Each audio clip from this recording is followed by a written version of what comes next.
everyone, and welcome back to another webinar with us here at VanillaSoft. We're going to go ahead and get started. So thank you all for joining us today and being here. Really excited to spotlight Emory University's Digital Engagement Center today. And I'm really excited to be introducing our guest with us momentarily. We're going to get into a jam-packed session that we've got for everyone today. So if you see here on the screen, next slide, looking at here, we've got a couple of housekeeping items just to cover before we get going. If you've joined us in the past, none of this is new. So attendees, all of you are in listen-only mode. So this webinar is being recorded for future on-demand playback. So if you're here, your participation as an attendee or in the chat with us just represents that you acknowledge that we're recording and it could be viewed again in the future. This has also been pre-recorded for you, so Daijah and I are joining you guys live in the chat today, so please feel free to drop us a line, interact with us. We'd love to be able to chat with all of you as we go through today. So moving on, getting kind of into the start of things here. So quick introductions. My name is Emily Etzkorn, and I'm a fundraising evangelist here at VanillaSoft. And if I've met some of you before or you're returning, welcome back. Great to have you. This is your first webinar with us, so glad to have you here. But more importantly, I'd like to introduce our guest and the star of our show today, Daijah Walker from Emory University. So please join me in welcoming her. We're so glad to have her with us today. So Daijah, thank you for being here with us. And I'll go ahead and turn it over to you and feel free to introduce yourself. Thank you for having me, Emily. As stated, I am Daijah Walker from Emory University, Senior Associate Director of Alumni and Constituent Giving, and I currently lead the Digital Engagement Center here. Awesome. Well, thank you so much for joining us. Can't wait to get into a little bit more about some of your history with Emory, as well as background on the Digital Engagement Center. Like I said earlier, we've got a jam-packed session for you guys today, so we'll dig into more of your experience momentarily, Daijah. So before we move off this slide, just want to touch on the QR codes that you all should see in front of you. If anyone wants to connect with Daijah or myself, we would love to do so. So feel free to scan those QR codes and check out our LinkedIn. Connect with us. We would love to continue the conversation after today or answer any questions. And I'm sure Daijah has plenty of experience that she's, able to share as well.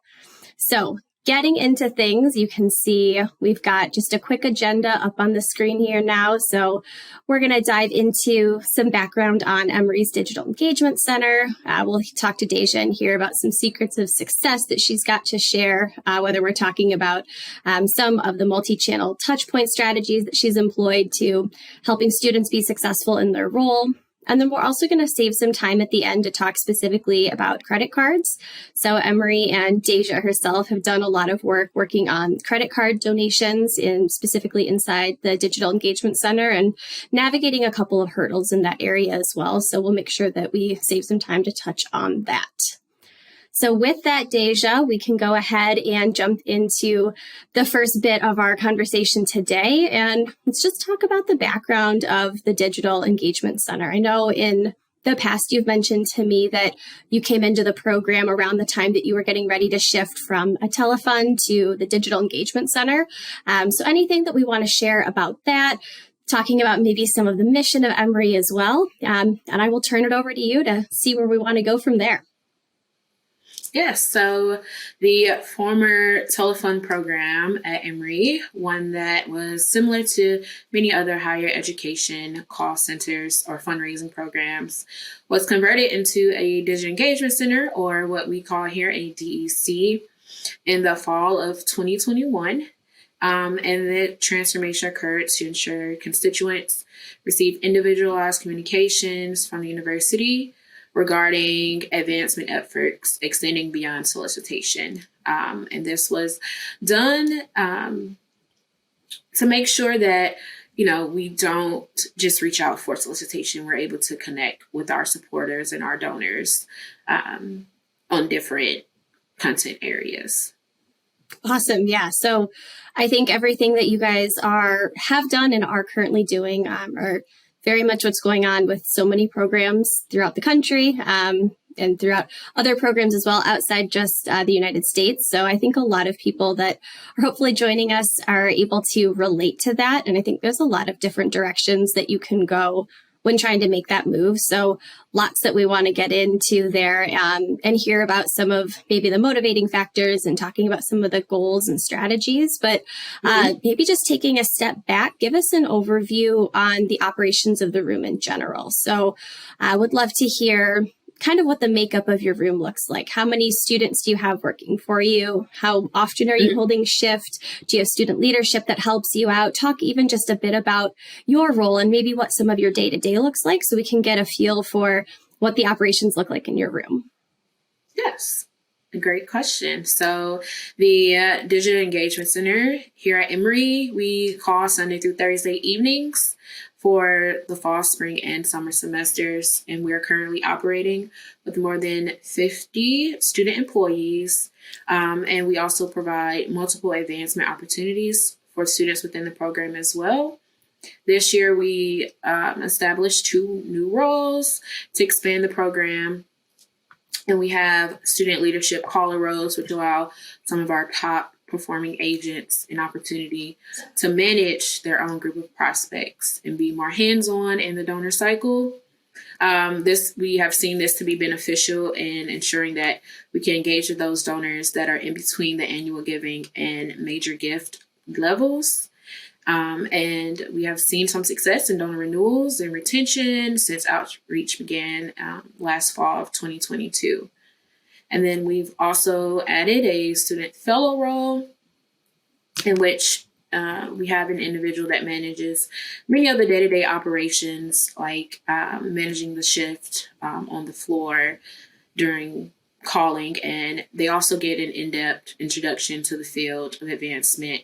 And instituting this role has allowed this current student to just gain more insight into advancement, seeing as though that they consider a role after graduation for future employment and advancement. And since we implemented or transformed to the DEC, we began with just 2 student management roles, but we've expanded that as well to now we have a management team of 6 total because of the increase in callers. When I began in 2022, we only had about, I would say, less than 20 callers. So to see the increase from 20 to 50 has been great. And that the fact that we're able to get a lot of these students and have them connect and engage with our Emory University supporters. Yeah, that's huge growth. That's fantastic. Obviously, the more students you have working with you, the more different touch points you're going to be able to accomplish. You can just get through more work and more constituent records in a shorter amount of time. So looking forward to hearing more about how you're maximizing the number of students that you have and the outreach that you can do. So I've got a lot of questions for you now, so I'm going to have to pace myself to make sure that we are able to touch on all of them. But going back even a little bit further, I would love to hear some more about your history working in this space. So how did you end up in this role? What drew you into this role? And what are you seeing just in the growth that you're describing? What are you seeing in terms of other opportunities for you to continue to help grow this program? I mean, you've already done a lot in a relatively short amount of time, increasing the number of students and different types of outreach, but I'd imagine you probably have more plans to go in front of you. So tell me a little bit about where you're at and some of your background with this role as well. Yes. So I began my career in advancement as a telephone caller here at Emory. Awesome. And since then, I stayed in advancement and I've held many roles with administration. And then before coming into this DEC director role, I was one of the initial donor experience officers that we have here, which was an opportunity for me to gain more insight into frontline fundraising and donor outreach and finding ways to enhance the donor experience. So I would say my experience from being a telephone caller, having that experience as a donor experience officer, and even administration or, operations in the background has been very beneficial to helping me manage the DEC here at Emory. I can say that even then, as a caller, we received feedback from several of our constituents that, as stated before, we only contacted them for solicitation. So when we made the change from the telephone to the DEC model, we understood that we needed to improve the donor experience by revising our approach. And the fact that I came from a donor experience program, I would say that those tools I'm able to implement and transfer over to leading the Digital Engagement Center, and also help our students expand their knowledge as well, which will help them in calls and, as a telephone caller or donor experience agent, or even a DEC worker. Having those transferable skills will be very beneficial. Yeah, no, fantastic. You said a couple things that I think are really going to resonate with a lot of people. So one being that the specific experience you have is, I think it's a niche role to be in, right? Working in these engagement centers and continuing to work with college students, you really grow a lot of really specific skills and knowledge, and it's not something that everybody is cut out for. So having that experience being the student caller and then continuing to move up into other roles like you have is not an experience that everyone has. And I think you're all the better off in the role that you're currently in because you have that experience. And so I think there are other people out there like that, and they can probably relate as well. So love to hear that just in general. But the second thing that I think really resonated with me, at least, is what you said about all of these different roles that you have that you're helping to grow students into to help set them up for roles beyond just the student caller, and not just the student caller role. That's not to devalue the role that the students are in, but we aren't hiring students just to do some phone calls and then leave at the end of shift, leave at the end of, their graduation year and be done with it. There's a lot of opportunities, I think, for people to do exactly what you've done, work in a few different areas and gain a lot of knowledge about a lot of institutions, or remain with one institution and gain a lot of that institutional knowledge at that specific school. So I really love that that's a focus that you guys have, helping to grow the students into even professional roles. I think that's a really important aspect. And I really like that. So I hope that's something that you're continuing, to work on as you continue to grow your program.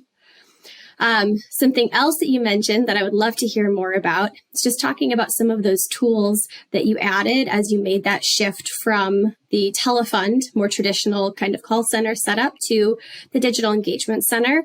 I'd love to hear kind of where you started, and I think that'll probably take us into the next big thing that we wanted to hit on today, just talking about multi-channel outreach. But, you had mentioned you were focusing on just solicitations previously. And so by introducing this concept of the Digital Engagement Center, there's a lot of directions that can go, and there's a lot of different things that can mean. So where did you start when you guys first made that change from the telefund to the Digital Engagement Center?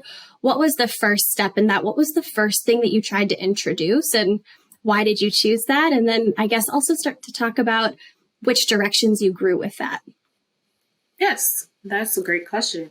So we initially started to expand our outreach beyond solicitation to assist our engagement or regional engagement team with outreach for events that they were having in the area. Emory University recently launched a public campaign in which we had a lot of events going on across the country and even outside of the country as well.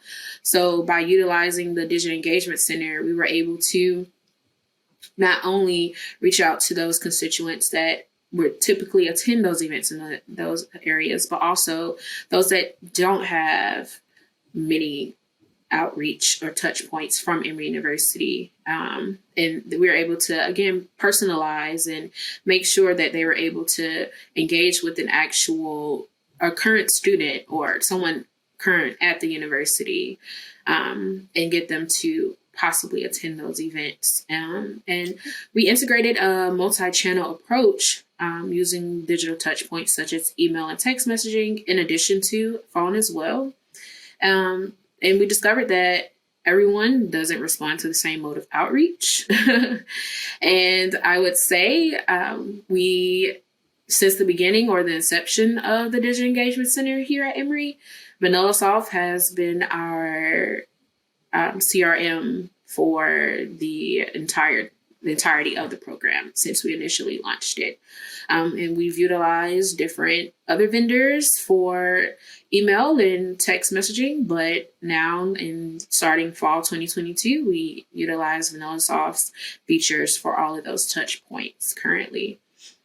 Awesome. And we love to hear it, obviously. Really glad to hear about all the success that you have just in general, but even more so when you're able to utilize all the functionality that you've got in one software package. It's a really efficient way to continue to move through your records. So love to hear that, obviously. And you set me up so well to move into our next topic. So thank you for that. But moving on to our multi-channel touch points, kind of really the meat of what we were talking about just as we were getting ready for this conversation today. And you've already alluded to a lot of this, so I'll let you choose where you want to start. But starting with the emails and the texting and continuing to incorporate it all into VanillaSoft and under that same umbrella there, would love to dig into everything surrounding the multi-channel outreach. So what other kinds of communications are you doing? If we're moving, further than just solicitations, what are we talking here in terms of non-solicitations? Are we doing stewardship kind of campaigns? Are we updating information? Would love to hear all about that. And in general, would love to hear about your strategy and your priorities with this new approach as well. So I'm sure we could spend another hour talking about multi-channel outreach and all of the ways that you're using it or envisioning to use it. But like I said, I'll turn it over to you and you can choose where you want to start first from there. Yes. So with Steward, we do utilize our student callers or student agents for stewardship in our multi-channel approach, in addition to solicitation and engagement for event invitations as well. And we also utilize a cadence structure that we've implemented by that multi-channel approach. For instance, at the end of fall 2022, we reached out to live donors that typically give either toward the end of the calendar year or beginning of the calendar year. And we initially tried to contact them by phone, but if they were unreachable there, we followed up with emails and text messaging if we were able to. And by doing this, we saw an increase in donor retention. Through the DUC, we had a special link that we were able to track those gifts coming in. And we were able to see that they were responding in a way that, they might necessarily not respond via phone. So if they receive the link via text messaging or email, they were able to do it on their own time.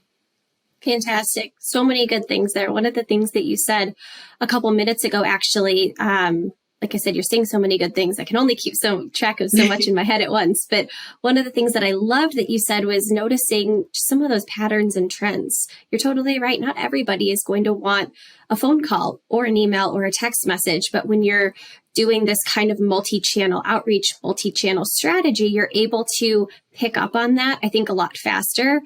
You're able to conduct a bunch of different testing. And if you've got two populations, you can try one with a text and one with an email and see which one performs better, and then come up with the next test to see what's going to be even that much more impactful. So I think you're doing so many things correctly there in terms of figuring out who wants what and listening to those preferences, because that's, kind of what we're all about, right? Of course, we're here to fundraise and support the university, but we can't do that without the support of our donors. And so we do need to be donor-centric in all of the work that we're doing. And if we can't listen to the preferences that they're telling us, nothing else is going to follow very well. So I think that's a fantastic place to start, and just keeping in mind that everybody is going to behave differently, and you do have to be flexible and adaptable in what you're approaching each kind of population or segmentation with.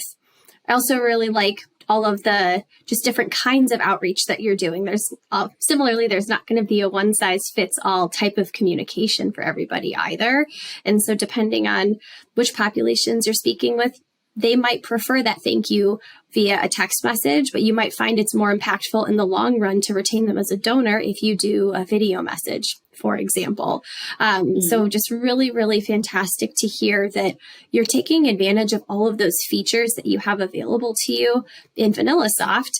Obviously big fan of the fact that you're able to use all of those features, but even more so that you're seeing that impact and kind of the return on your investment with that too. If you're able to see the donors come back each year and you're able to see the numbers grow, those are all of the ideal outcomes that we want to see.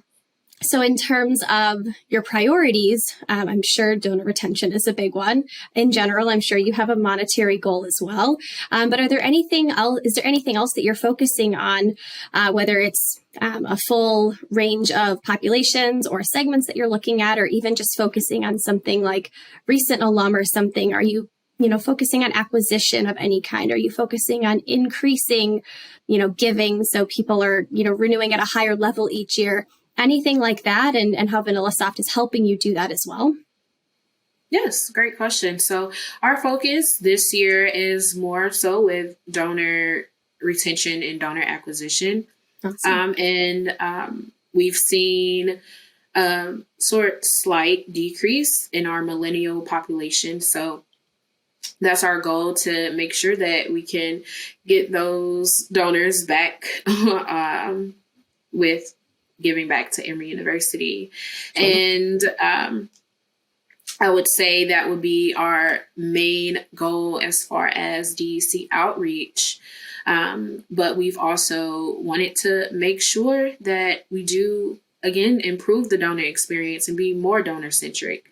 So making sure that we do reach out to donors if they do make their gifts and give them immediate thank yous, typically within the week afterwards, their gift, and also focus more on just reaching out to do check-ins with recent graduates, or making sure that, they have landed careers of their choices, and seeing if we can provide resources for them as well, and making sure that we reach out to parents of students, current students at the university, to ensure that they know about what's going on campus, because they may not be able to hear it from their student that's attending here. They just hear about, those personal experiences that the student has. But, what is Emory doing? What research is new here at Emory? How basically are we making sure that their child's degree is going to be, valuable to them in the future or upon graduation?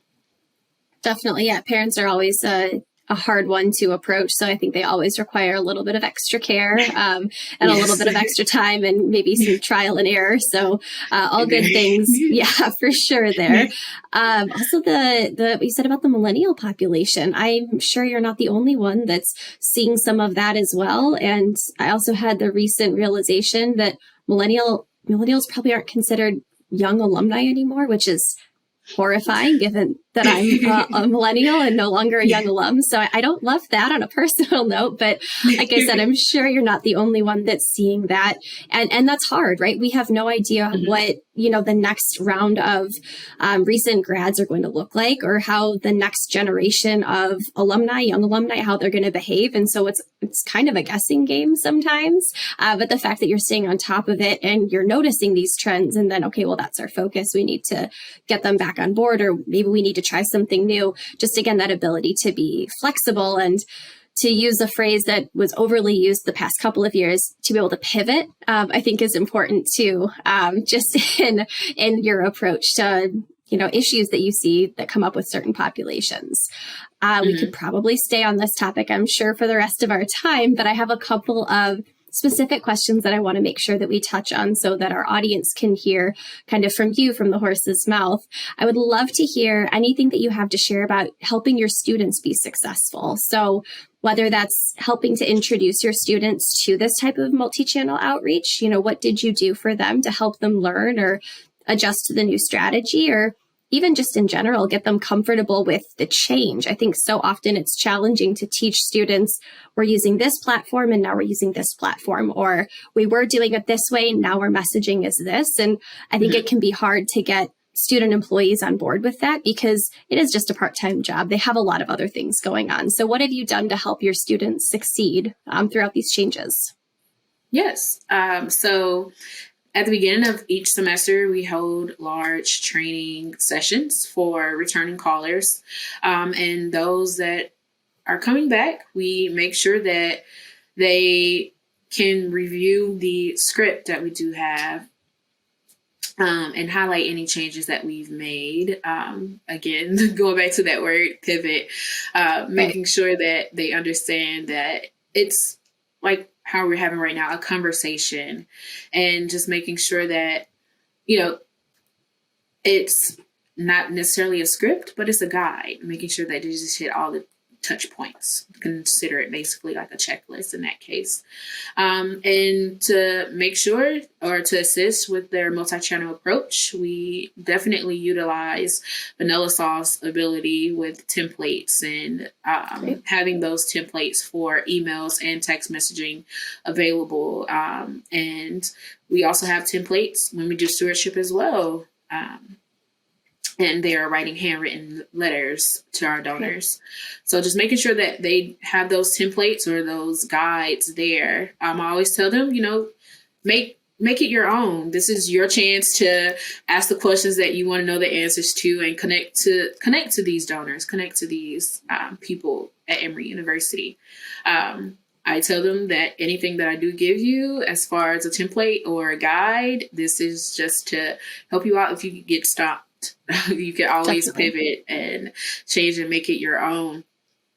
But I can say it's definitely been beneficial to those that are newer callers that are just starting off. So they weren't at the larger training sessions that we do have. They may have been like at smaller individualized or smaller group trainings, and just having the ability to, when they go through training, show them all of the ways that they can connect with the donor or connect with the constituent through email and text messaging and other software or features that we use with VanillaSoft.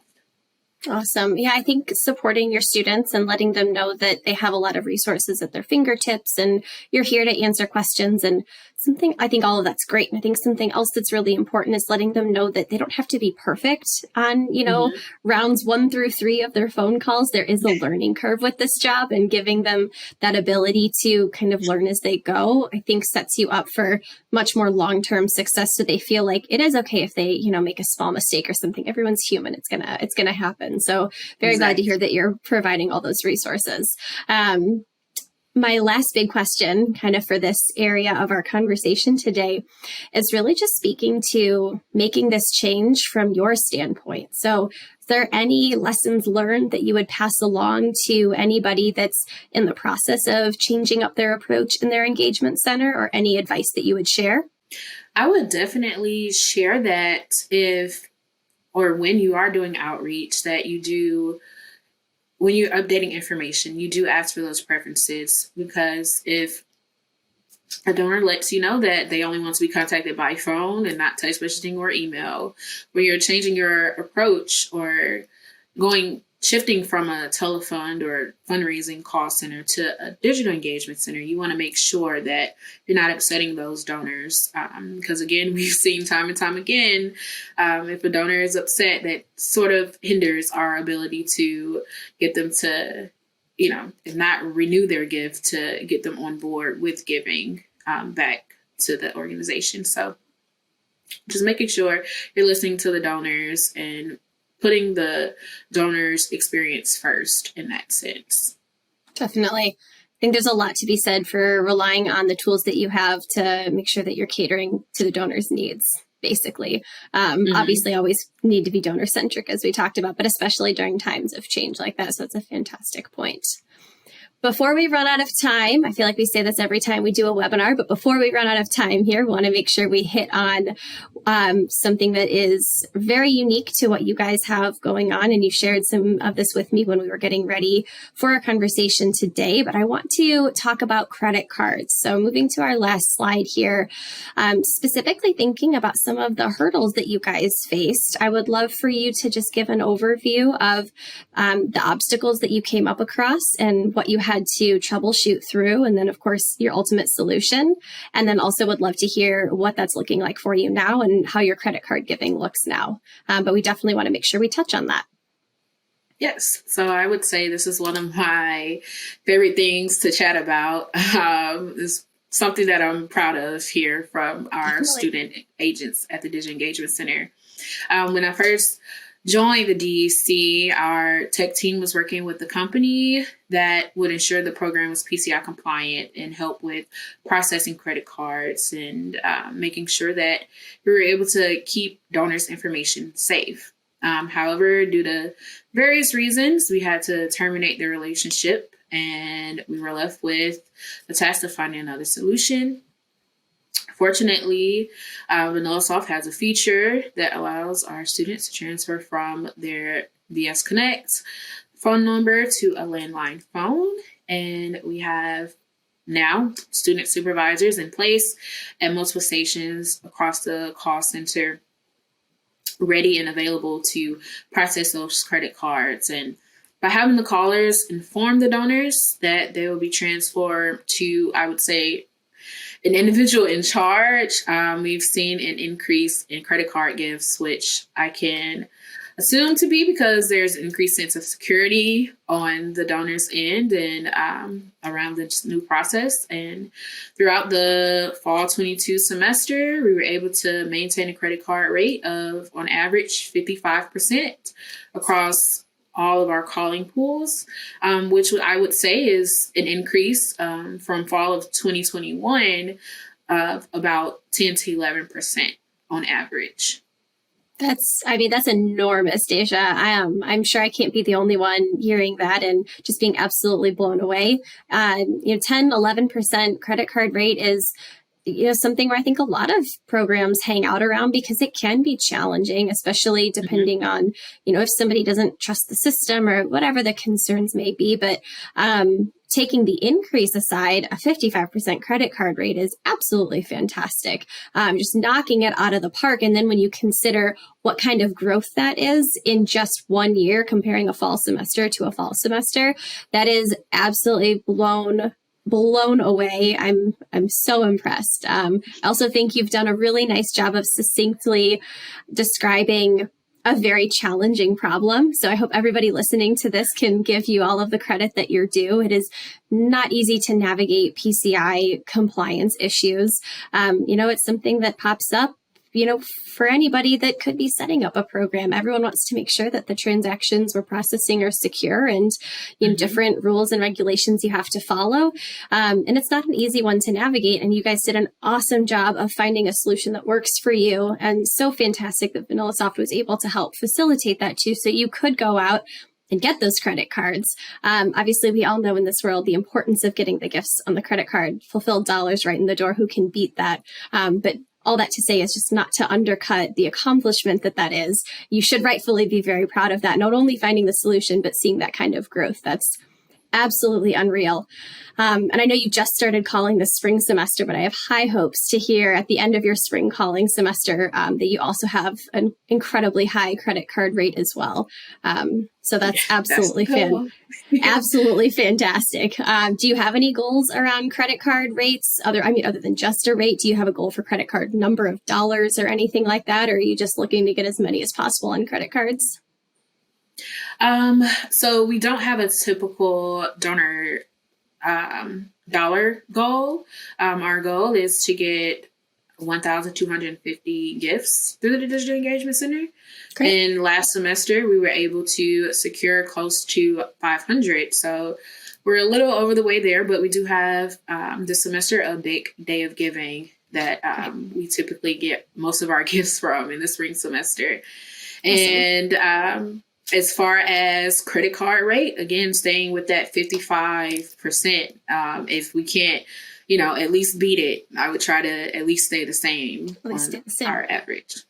Yeah, I mean, how great would it be if you came back in 3 months and you were like, yeah, no worries, we got 80% on credit cards this semester? I mean, could you imagine? If anyone can do it, I'm sure you could. But I look forward to hearing what that's going to be like at the end of the semester. When is your day of giving, out of curiosity? Our day of giving this year is March 22nd and 23rd. Coming up then. So yes, I imagine you guys are all ramping up. I'm sure you're not busy at all with that. I'm sure it's just another day, right? just another day in the calendar year. Well, wishing you all the best of luck with that. And again, hats off to you with that credit card rate. Just absolutely fantastic. So that pretty much brings us to the end of our time here today. So we'll go ahead and wrap things up. Daijah, thank you so much for being here and for joining me. Our time has flown by again, not surprising, but really appreciate everything that you shared, just from even making the shift from the telefund to the Digital Engagement Center and talking about some of those specifics that you've been employing to help your students be successful and help your credit card rate go through the roof. All of that absolutely fantastic. And I hope everyone in the audience has been able to glean a lot of good ideas as well. The topic of, gathering ideas for your own programs, you should be able to see on the screen that our QR codes are up again. So again, please feel free to connect with us. Daijah clearly has a lot of fantastic experience and great ideas that I'm sure she can share with anyone that might want to have a further conversation. And I'm always super happy to have a conversation with anybody that is looking for another voice in the mix or, another shoulder to lean on when you need a little bit of support in your program. So happy to have the conversation. Reach out anytime. And Daijah, thank you so much and have a great rest of the spring semester. To everyone else here in the audience, thank you for being here. Thank you for chatting with us. And be sure to keep an eye out for our next upcoming webinar talking more about digital engagement. You'll be seeing that come out in April. So thanks so much, everyone. Have a great rest of the day. Thank you.